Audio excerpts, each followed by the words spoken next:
2 साल पहले आपने लोन लिया इस कॉल सेंटर के लिए और पिछले 6 महीने में आपके सारे क्लाइंट दूसरे कॉल सेंटर में चले गए। आपके सारे प्रोसेसेस बंद हैं और 3 महीने से स्टाफ सैलरी भी ड्यू है। और इसके बावजूद आपको 30 लाख रुपए वर्किंग कैपिटल के लिए चाहिए। मुझे तो डर है कि आप पुराने इंस्टॉलमेंट कैसे चुकाएंगे। The BPO bubble has burst. ये तो आप जानते ही हैं sir. All the more reasons that we should not advance more money to you. Mister Negi, अगर आप मुझे 30 लाख दे दें तो मैं अपना पुराना बकाया सब कुछ क्लियर करके मैं अपने स्टाफ को वापस लेके आऊँगा। मैं प्रोसेस को फिर से स्टार्ट करूँगा। Mister Dhir, I will tell you what I can give. 1 month, और इस 1 महीने में अगर आपने लोन क्लियर कर दिया तो ठीक है, वरना आपके सारे कोलेटरल्स बेच के हम अपना नुकसान पूरा कर लेंगे। Please sir. Mister Gulati, that is the best I can do for you. अगर हम हर एक डिफॉल्टर के साथ इसी तरीके से लीनेंट रहे तो हमारा स्टाफ चला जाएगा।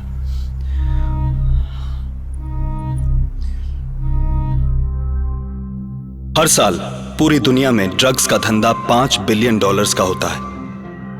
एक ड्रग स्मगलर हर साल 300 करोड़ रुपए कमाता है। एक इंसान इंडिया में पाउडर के धंधे का किंग बनने की कोशिश में लगा है और कुछ ऑफिसर्स उसे रोकने में जुटे हैं किसी भी कीमत पर। ये उनकी कहानी है।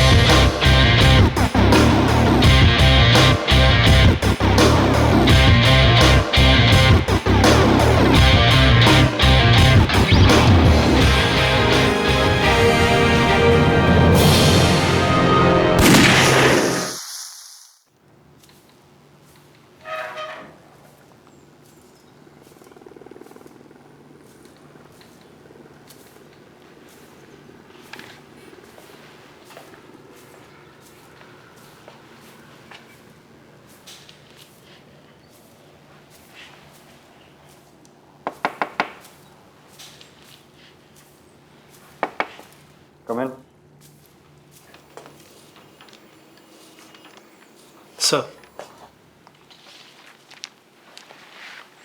Shivendra Singh.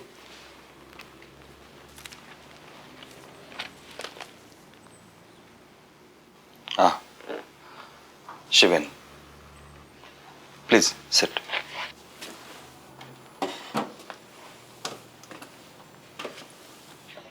Tea, coffee, No, sir. something? I'm good.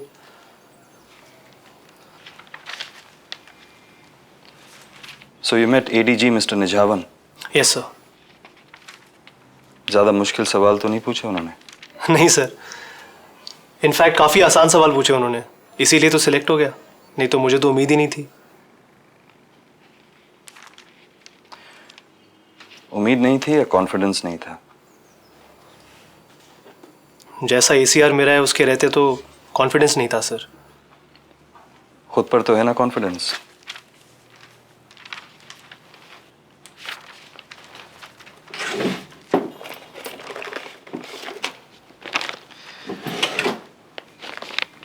इसमें तुम्हारा NCB ID, सर्विस रिवॉल्वर और NCB मैनुअल की एक कॉपी है।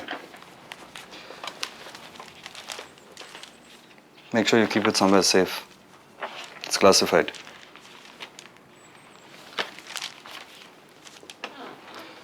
Welcome to Narcotics Control Bureau. I wish you good luck. Thank you sir.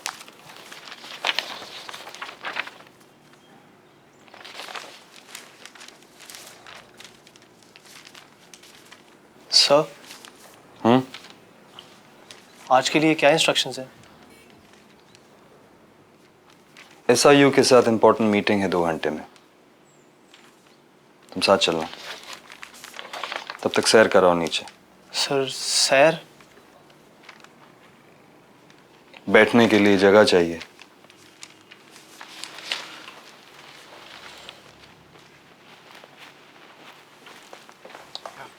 Mukherjee, ये शिवेंद्र सिंह है। आज से एज IO ज्वाइन कर रहे हैं। Hello sir. ऑफिस में बैठना चाहते हैं। कोई डेस्क खाली है इनके लिए? नहीं है सर। सैरी कराओ। Thank you sir. इनके सामान के लिए एक लॉकर दे देना। I'll try, sir.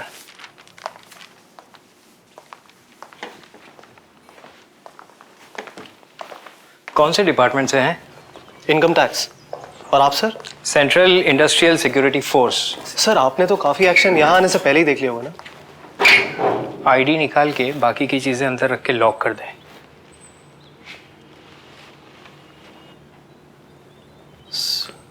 सर एक ब्लैंक स्टिकर मिलेगा? जो स्टिकर वहाँ लगा है ना, उसे वहाँ लगा रहने दें, निकालना मत।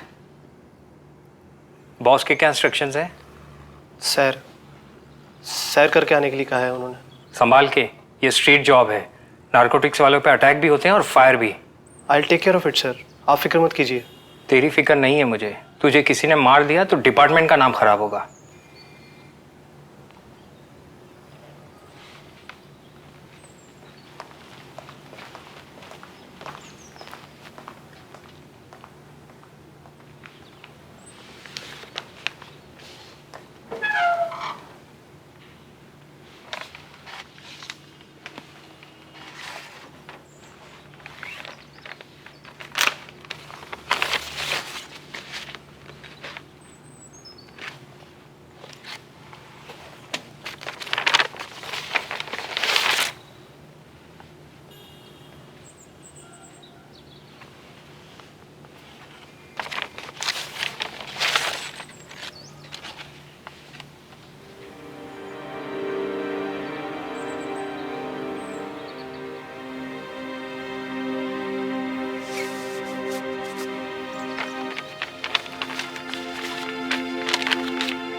क्या कर रहे थे तुम? तुम्हें पता तो है, फिर भी पूछ रही हो? पता है इसीलिए पूछ रही हूँ। इसने कार्तिक को मारा है। इंसान सही है, हथियार गलत। कौन सा हथियार सही है? ये आईडी वापस जेब में रखो, इससे पहले कोई देख ले। किसी से मिलवाना है तुम्हें। किससे? यहां से चलो, बताती हूँ।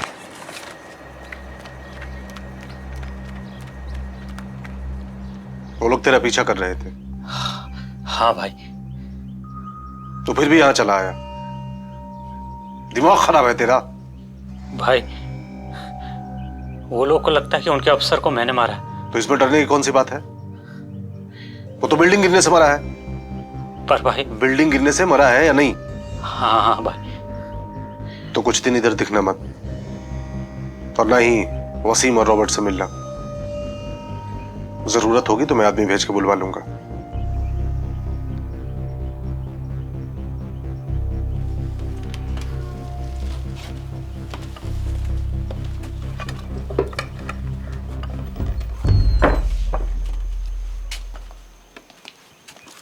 कैसे हैं भाई?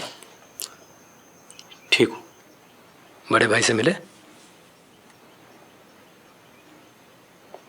काफ़ी याद करते हैं आपको। मेरे और रॉबर्ट के साथ उतना आसानी से काम नहीं कर पाते ना, जितना आसानी से आपके साथ कर लेते थे। गलतियाँ भी तो बहुत हुई हैं मुझसे। हम सबसे हुई हैं। शुरुआत तो मैंने ही की थी। आपका नाम आने का डर है भाई को, शायद इसीलिए सबसे अलग करके रखा है। तू जा अंदर, भाई के साथ काम संभाल। मेरी ज़रूरत होगी तो बुला लेना मुझे। मैं बुला लूँगा, तसल्ली रखिए। जी भाई।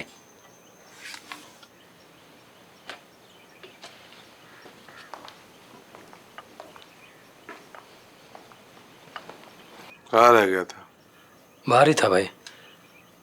राजा को कुछ डांट लगाई क्या आपने? उदास चेहरा लिए खड़ा था बाहर। कुछ बोला तुझे? उसके चेहरे पे लिखा हुआ था। आप डांटने से पहले थोड़ा सोचा करें भाई। आपका पुराना साथी है, आपके सब राज जानता है। मन में कुछ ले बैठेगा तो पता नहीं कब कहाँ गद्दारी करते हैं। बैठ।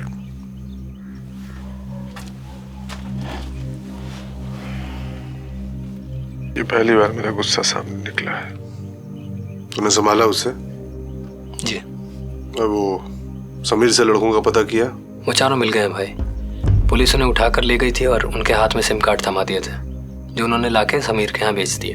अग्निपाड़ा छोड़ के चले गए? बम्बई छोड़ के, घर वालों के साथ। अपने दोनों नए रेस्तरां का वो कारपेंटर और पेंटिंग का काम हो गया? जी। इंपोर्ट एक्सपोर्ट ऑफिस भी तैयार हो गया, बस फोन्स का कुछ काम बचा हुआ है। पीसीओ के पास भूल के भी मत जाना, अभी वो नए सिम कार्ड से काम चला लेते हैं। भाई अगर आप बुरा ना माने तो मैं कुछ कहूँ? क्या?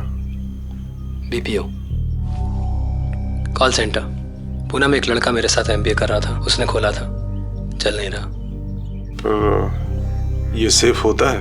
मोबाइल और पीसीओ से कहीं ज्यादा। अपने खुद के टेलीफोन डिपार्टमेंट जैसा। ऑपरेटर कॉल रिसीव करेगा और ऑर्डर लेगा, और ऑर्डर देने वाला कोड में ऑर्डर देगा।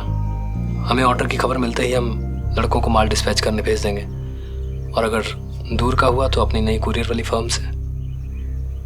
मैं तुमसे पहली बार मिल रहा हूँ, इसलिए अपने बारे में थोड़ा बता देता हूँ। मैं जहाँ से हूँ, ब्रिटिश राज में उसे मालवा कहते थे। मालवा शुरू में ईस्ट इंडिया कंपनी के राज से इंडिपेंडेंट था, और वहाँ सबसे अच्छी अफीम उगती थी। मालवा की अफीम बंगाल में अंग्रेज़ों की उगाई हुई अफीम से मार्केट में आगे ना निकल जाए, इसलिए उस वक्त भी वहाँ के किसानों को सन 1830 में 400 रुपये ड्यूटी देना पड़ती थी। ये ड्यूटी किसान चुकाकर अफीम यहाँ लाते थे, बॉम्बे, और यहाँ से अफीम को स्मगल किया जाता था। बॉम्बे में अफीम को कॉटन के कंसाइनमेंट में मिलाया जाता था 150 साल पहले, और यहाँ से चाइना को भेजा जाता था। ईस्ट इंडिया कंपनी का अफीम से कमाया हुआ पैसा 2 शहरों को बिजनेस सेंटर बनाने में खर्च हुआ, कलकत्ता और बॉम्बे। अफीम की कमाई से बसाए गए 2 शहर। तुम हिस्ट्री से लड़ रहे हो, तो क्या लड़ना छोड़ दें? लड़ने का तरीका बदल दो। 1839 में कैंटन के कमिश्नर लिन ने ईस्ट इंडिया कंपनी के अफीम की स्मगलिंग जो चाइना को होती थी, उसके खिलाफ जंग छेड़ दी। वो सख्त भी था और ईमानदार भी, इसलिए कुछ दिनों तक अफीम की स्मगलिंग चाइना को बंद हो गई। लेकिन उसके बाद अंग्रेजों ने हथियार और फौज से लेस जहाज चाइना भेजे, और फर्स्ट ओपियम वॉर शुरू हो गई, जो 3 साल तक चली, और आखिर में कमिश्नर लिन हार गए और कॉमर्स जीत गई। तुम अगर इसी तरह इन स्मगलर्स के साथ आंख मिचौली का खेल खेलते रहोगे तो आखिर में धंधे से हार जाओगे। हमें उन्हें धंधे में हराना है। मतलब? मैंने सिद्दीकी साहब को तुम्हारे प्रोविडेंट फंड के बारे में बताया।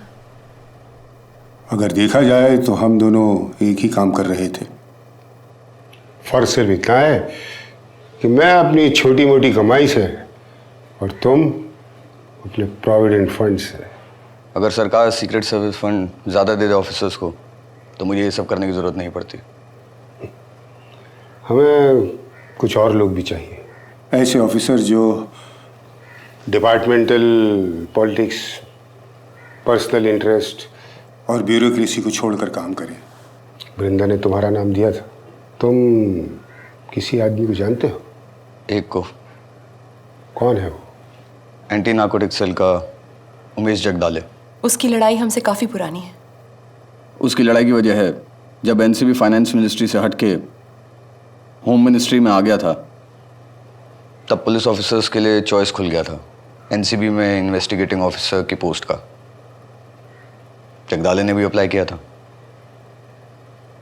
पर रिजेक्ट हो गया था। तो फिर एनसीबी ने पुलिस वालों में से लिया किसे? मुझको।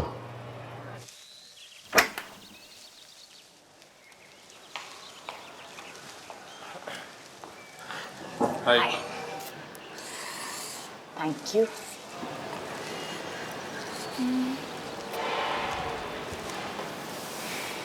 Happy Valentine's Day. वैलेंटाइंस जुलाई में? जुलाई फेब क्या फ़र्क पड़ता है? मतलब तो मन की बात कहने से। एक्चुअली रख लेती हूँ वैलेंटाइंस डे ना सही पर मेरी वेडिंग एनिवर्सरी है आज। Thank you. And I suggest कि तुम्हें जो भी डिस्कस करना है जल्दी कर लो क्योंकि आज मैं घर जल्दी जा रही हूँ। हस्बैंड आ रहे हैं, मुझे पिक कर रहे हैं। डिनर का प्रोग्राम है। Wow great. Many happy returns of the day. The day sure doesn't return for you anymore. तुम इतने अपसेट हो किस बात पे? मैं हैप्पीली मैरिड हूँ इस बात पे या तुम हैप्पीली मैरिड नहीं हो इस बात पे या फिर कुछ और बात है? मैं अपसेट हूँ क्योंकि मैं तुमसे तुम्हारी शादी से पहले क्यों नहीं मिला? हम पहले मिले भी होते ना तो भी मेरे साथ तुम्हारा कोई चांस नहीं था। तुम्हारी आंखों में साफ नजर आ रहा है। बिल्डिंग का डस्ट एनालिसिस किया था मैंने। एक्सप्लोसिव के ट्रेसेस मिले हैं जैसा तुम्हें डाउट था। हाँ, एक चीज़ और। क्या? कोकीन। इसमें? शायद उन्होंने बिल्डिंग में कोकीन का स्टॉक रखा होगा। उस रात कोकेन ट्रक में नहीं था लेकिन कहीं तो था। 3 डिपार्टमेंट उस रात कोकेन का पीछा कर रहे थे लेकिन कार्तिक इस गोडाउन में था अकेला। अगर तीनों डिपार्टमेंट में से किसी का भी बैकअप उसके साथ होता तो। गैंगस्टर्स हो या विमेन, यू मैन हर चीज तक दूसरे आदमी से पहले पहुंचना प्रेफर करते हो। You man chase everything in competition and in the end most of us end up chasing only alcohol.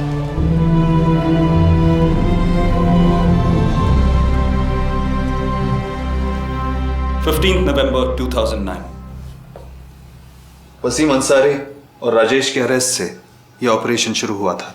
Wasim Ansari के साथ पकड़ा गया था ये राजेश और इसने पुलिस कस्टडी में खुदकुशी कर ली। इंटरोगेशन में वसीम स्लिप हुआ और अपने नाइट क्लब और कार सर्विस सेंटर के बारे में हमें बता गया।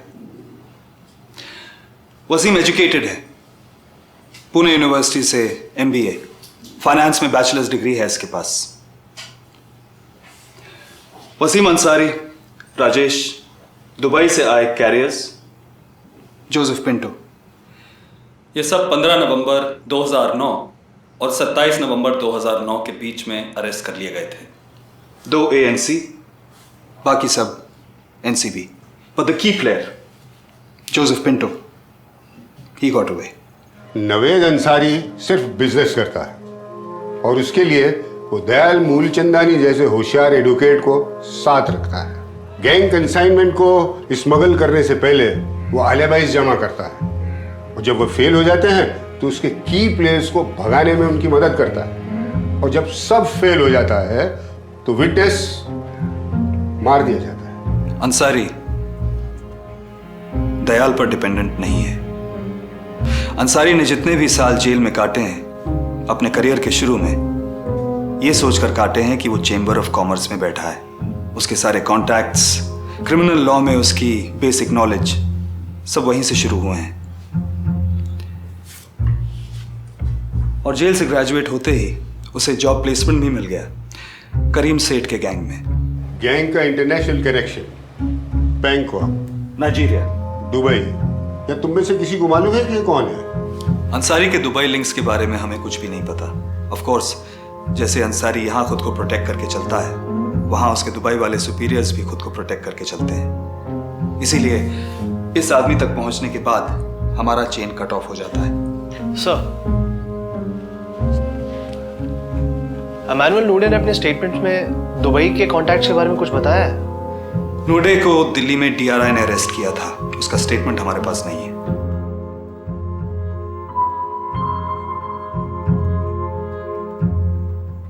और ये नऊडे डिप्लोमेटिक इम्यूनिटी लेकर नाइजीरिया वापस चला गया। और ये है अंसारी का नॉर्थ इंडियन कनेक्शन, जिसके थ्रू अंसारी ने अपना पैसा निकाला। वो पैसा अलेजिडली मिनिस्टर जगत त्रिपाठी के पास था। जगत त्रिपाठी। अंसारी इन्वेस्टिगेशन शुरू होने के बाद सेकंड मर्डर इनका हुआ, और maybe assassination. We have reason to believe कि इस असैसिनेशन में अंसारी का इन्वॉल्वमेंट है। योगी त्रिपाठी ने लोकसभा इलेक्शन अपने फादर की कॉन्स्टिट्यूएंसी से लड़ा है। अगर वो जीत गया तो? If he wins, the case gets bigger. Bhim Singh fruit products, front business fruit jams and pickles. Actual में अंसारी का कैनबिस सप्लायर था। रेड के बाद से फैक्ट्री बंद पड़ी है। बंबई में अंसारी के और भी फ्रंट बिजनेसेस थे, courier company, cell phone repair shop cum cyber cafe, जिसके बारे में हमें इन 4 फोन थीव से पता लगा।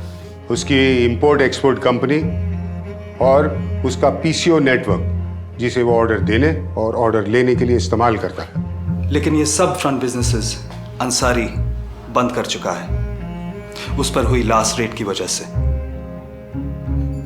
इस वक्त वो जहां भी है नए फ्रंट बिजनेसेस खड़ा करने में लगा हुआ है। कॉलेज के बाद मिलना ही नहीं हुआ।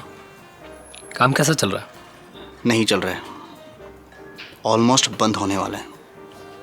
तेरे होते हुए नहीं चल रहा? यूनिवर्सिटी में टॉप किया था। जो मिनिस्टर इलेक्शन में टॉप करते हैं, क्या वो देश को चला पाते हैं? नहीं ना। उन्हीं मिनिस्टर की कुछ बिजनेस पॉलिसीज हैं, वेंचर फाइनेंसेस और बैंक इंटरेस्ट से रिलेटेड, और इन सब के बीच में लटके हुए हैं हम और हम जैसे कई छोटे BPOs। बैंक का लोन कितना है? 2 करोड़ और 30 लाख वर्किंग कैपिटल के लिए अप्लाई किया हुआ है, BPO प्रोसेस स्टार्ट करने के लिए। मैं चुका दूं?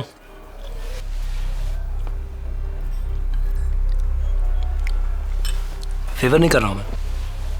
मेरा इंपोर्ट एक्सपोर्ट का बिजनेस अच्छा चल रहा है, प्रोडक्ट काफ़ी सारे हैं और बिजनेस बढ़ाने के लिए क्वांटिटी डिटेल ऑर्डर भी लेना शुरू कर दिया। मुझे खुद के कॉल सेंटर की ज़रूरत है, लेकिन उसके बाद बाहर के सारे प्रोसेसेस और क्लाइंट्स लेना बंद करना पड़ेगा। यार वसीम, मैं बहुत बुरे दौर से गुजर रहा हूँ। मैंने पिछले 1 साल से इक्विपमेंट्स को अपग्रेड भी नहीं किया है। मैं इक्विपमेंट्स पे नहीं, तेरे पे पैसे लगा रहा हूँ। मुझे पता है तू करेगा तो अच्छा ही करेगा।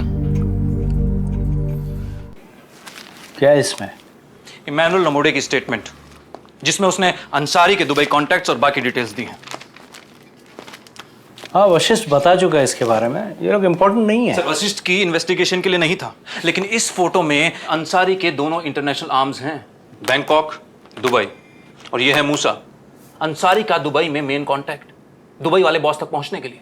और मेरे पास एक इंटेल और है सर, कार्तिक शर्मा की डेथ एक मर्डर था, क्योंकि अंसारी ने उस बिल्डिंग को जानबूझकर गिरवाया था, क्योंकि उसमें उसका गोडाउन था। सर, आप मुझे सिर्फ राजा और अंसारी का अरेस्ट वारंट दिलवा दीजिए, फिर हमें सिर्फ अंसारी को यहां से पकड़कर खींचना है, उसका मुंह खुलवाना है, और उसके बाद उसके दुबई और बैंकॉक के कॉन्टैक्ट्स हमारे हाथ अपने आप आ जाएंगे। Sir, this is the right time, we have the evidence and we have the no Ashwini, sit sit sit. It's not the time. Not because we are not prepared, but we are late. Murder और drug smuggling conspiracy try करने के लिए जो type चाहिए वो इस वक्त Bose police के साथ कर रहा है। मिनिस्ट्री से परमिशन ले ली है उसने।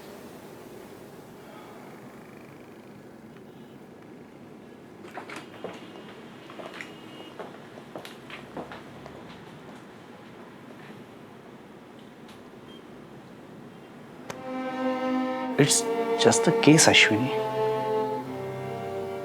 बॉस ने फ़ोन किया था, कोऑपरेशन की रिक्वेस्ट की है।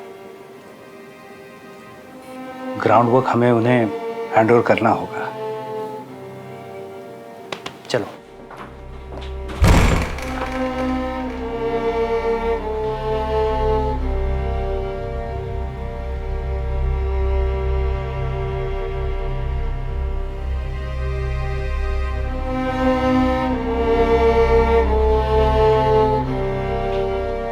I was on the phone with DRI director. हमसे रिक्वेस्ट कर रहा था कि वो हमसे अपना इन्वेस्टिगेशन शेयर कर लें। तो जोशी जी फोन पे कह रहा था कि SIU is neck deep into murder cases. जैसे NCB के लिए ड्रग सीजर की क्वांटिटी इंपॉर्टेंट है, वैसे SIU के लिए solved murder cases. At the end of the day उन्हें भी जस्टिफाई करना पड़ेगा कि SIU के इतने रिसोर्सेस एक ही केस पे क्यों डिवोट कर दिया। And I don't know how to convince them of this. 1988 से लेकर अब तक करीब 15 मर्डर्स होंगे, starting with custom officer Satish Barve और मोस्ट रिसेंटली राघव गैंग के सेल्वा मंदारी का। राजेश, जगत त्रिपाठी और कार्तिक। राघव और मैं एक साथ एक एरिया में बड़े हुए। उसके बाप दादा, मेरे बाप दादा सब कॉटन मिल में काम करते थे। मैं उसे तब से जानता हूँ जब वो करीम सेठ के यहाँ देसी दारू दगड़ी में बनाता था। मिल हड़तालों के बाद जब कॉटन मिल बंद हुए तो मेरे बाबा भी वही देसी दारू पी पी के ख़त्म हो गए। और इस वक्त राघव ANC के हाथ में है। अभी तक तो है, आगे SIU टेक ओवर करता है या नहीं पता नहीं। करेगी। अब तक महेंद्र ने जो कुछ बताया है उससे राघव रिलायबल नहीं लगता। SIU और NCB का तो पता नहीं, पर राघव की एक नस महेंद्र के हाथ में। नस? कौन सी नस? तुम चाय पियो। अरे बताओ ना। तुम जानती हो उसे, एक बार वो टैक्सी से उतरी थी NCB के बाहर, तुमने वही टैक्सी ली थी। वो जूली? हाँ, जूली राघव की गर्लफ्रेंड है। मुझे तो लगा वो तुम्हारी गर्लफ्रेंड है। मैं औरतों में टाइम वेस्ट नहीं करता। कार्तिक अक्सर तुम्हारी टांग खींचा करता था ना उसकी नाम लेके।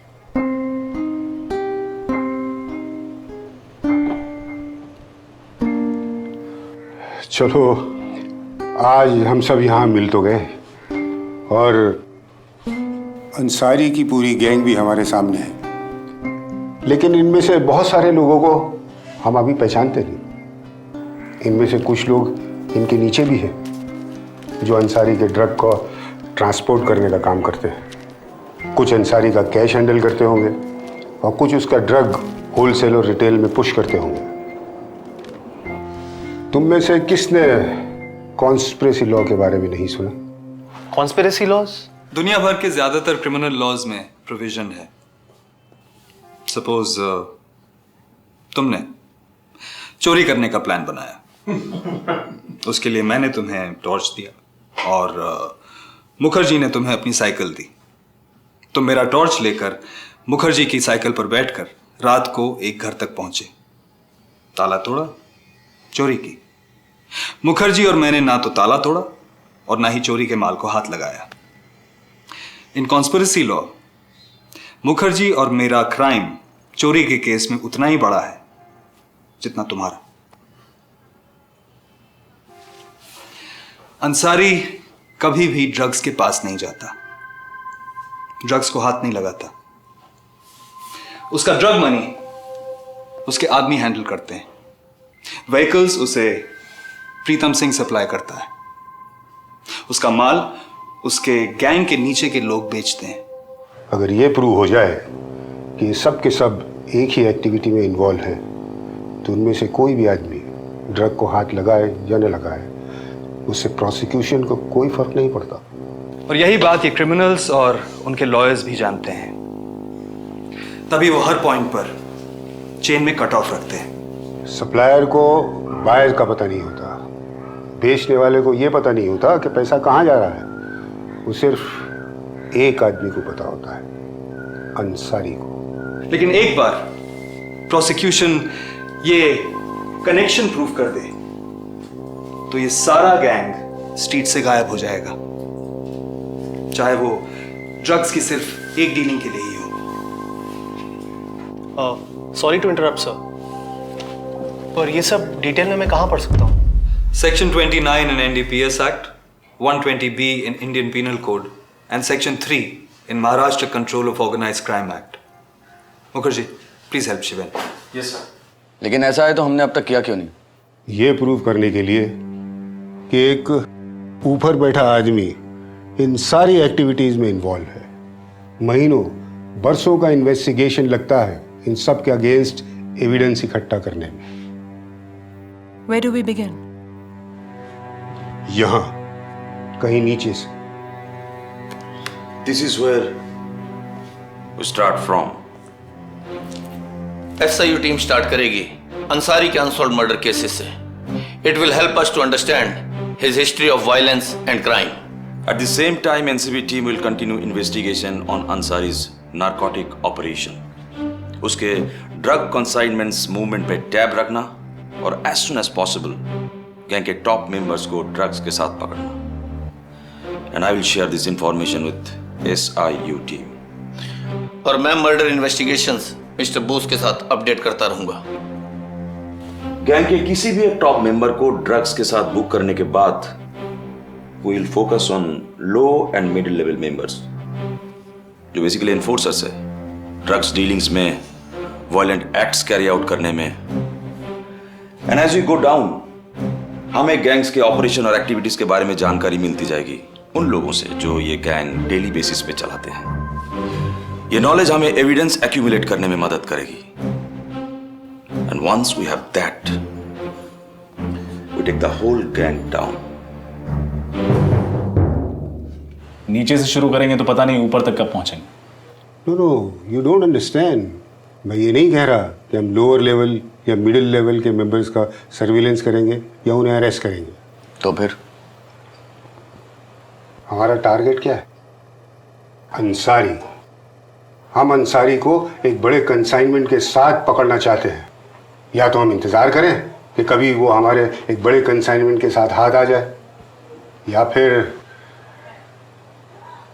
हम ही उसे ऑर्डर देते हैं उसका ग्राहक बनकर। पर सर, हम ये ऑर्डर कैसे प्लेस कर सकते हैं? कोई भी गैंग किसी भी बायर से तब तक ऑर्डर नहीं लेता जब तक वो बायर उसे बड़ा एडवांस ना दे दे। मैं जानता हूँ, हमें 1/3 एडवांस देना होगा। और ये पैसा आएगा कहाँ से?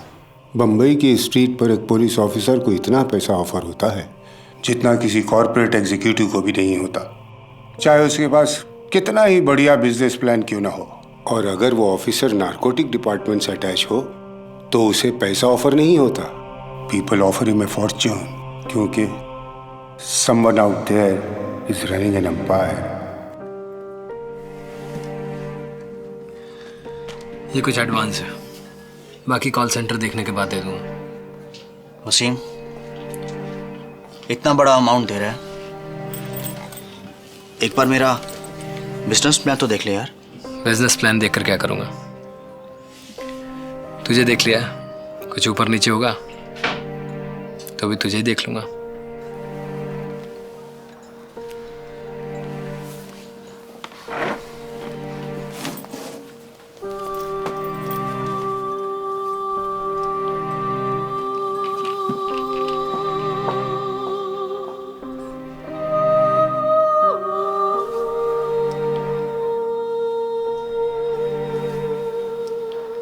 You mean bribe? मैं रिश्वत लूं? हाँ, उसमें क्या बुराई है? अंसारी या उस जैसे किसी और से एक मोटी रकम रिश्वत में लो और उसका ड्रग सिटी में आने दो, फिर उसी पैसे से अंसारी से ड्रग खरीद लो। ड्रग भी तुम्हारे पास और एविडेंस भी तुम्हारे पास। और एविडेंस हमारा अगेंस्ट भी। आपका ये आइडिया कोई सीनियर नहीं मानेगा। हम सब सस्पेंड होंगे या जेल जाएंगे। हाँ, ये तो है। जिस तरह से अंसारी अपनी गैंग में अपने आप को क्लीन रखता है, उसी तरह तुम तीनों में से किसी एक को क्लीन रहना होगा। इसलिए अच्छी तरह से सोच लो। पेपर पेपर पेपर साहब, पेपर साहब, paper paper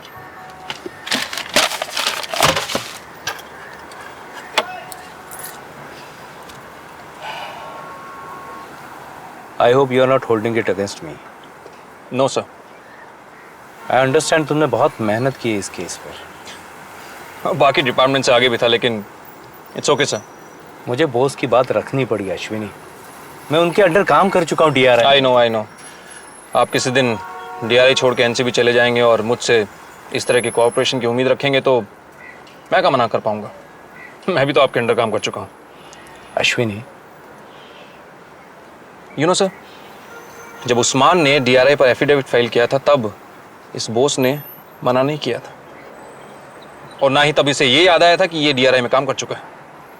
I am sure उन्होंने ज़रूर सोचा होगा। उस्मान किसी के सुनता कहाँ है। और हम उस्मान जैसे तो बन नहीं सकते। हम तो सबकी सुनते हैं।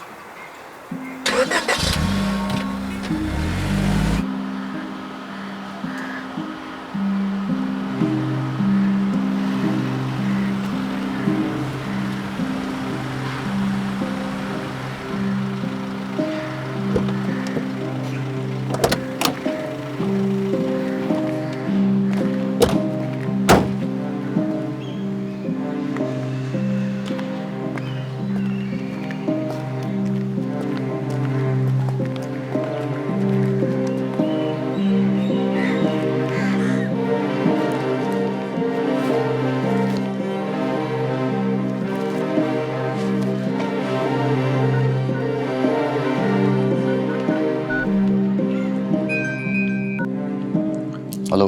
हाँ हेलो महेंद्र, अश्विनी बोल रहा हूँ। हाँ बोल। अमृता का फोन आया था? नहीं, अभी तक तो नहीं। उसने डस्ट एनालिसिस कर लिया है।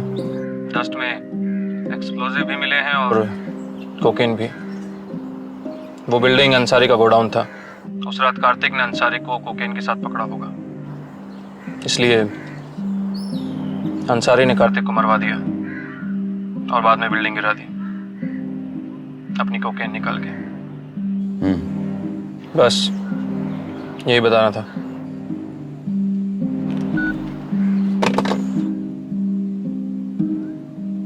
मैंने जो सोचना था सोच लिया।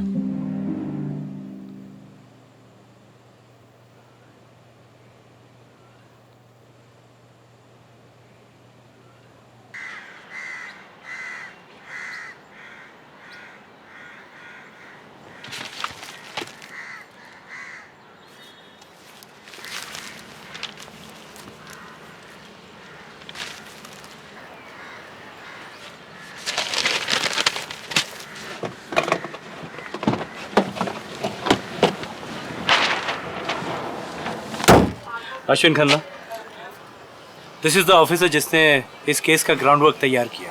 बोले ना Ashwini, thanks to ton, thanks to you too. My pleasure mister Bose.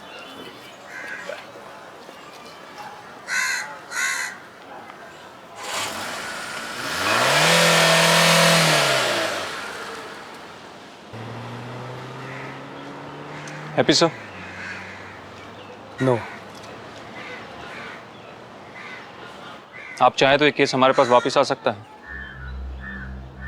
Boss पहले SIU के पास गया था, लेकिन हम पहले योगी त्रिपाठी के पास जा सकते हैं। योगी त्रिपाठी? योगी त्रिपाठी सेंटर में इलेक्शन जीत चुका है। वो अंसारी के अगेंस्ट कुछ भी कर सकता है। अंसारी ने नाइजीरियंस का पैसा निकलवाने के लिए जगत त्रिपाठी को मरवाया और योगी त्रिपाठी को कोकेन कंजम्पशन चार्जेस के लिए अंदर। अगर हम योगी त्रिपाठी को जगत त्रिपाठी का किलर दे दें तो वो हमें केस वापस दे सकता है।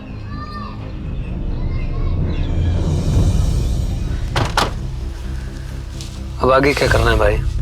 अपना जो कोकेन मंगा के रखा है उसे निकालना है। मूसा का घटिया माल पिट चुका है बाजार में। अच्छे कोकेन का जहां पहले 100 मिलता था वहां 125 रेट लगेगा। वसीम, यही टाइम है माल निकालने का। डीलर से एडवांस लेना शुरू कर दे तू।